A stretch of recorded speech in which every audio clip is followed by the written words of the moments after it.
Afghanistan's Kandahar, Helmand and Zabul provinces have always been close to the heart of the world's opium, and later heroin, trade.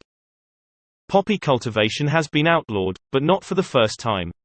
Almost every government in Afghanistan's war-torn history has tried to do the same.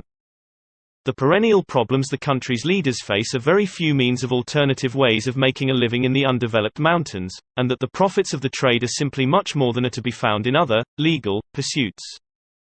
Agriculture official Muhammad al-Nouri said that the poppy ban will force the farmers to seek alternatives, and local agricultural authorities will provide support. He added that some farmers in Kandahar have also switched to beekeeping and honey production.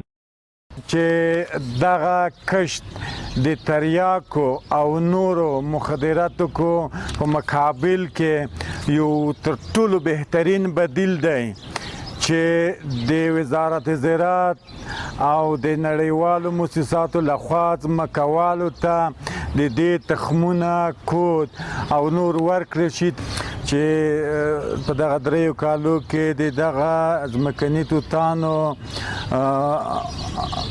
اندازه چې دا 50 چیربو ته زیاته شوې ده او بل چې د ځمکني توتانو له یو جریب څخه او په اوسط ډول 2.5 کیلو ځمکني توتان ترلاسه کیږي چې اوس د کندهار په بازار کې 1 کیلو په 200 افغانۍ باندې خرڅیږي.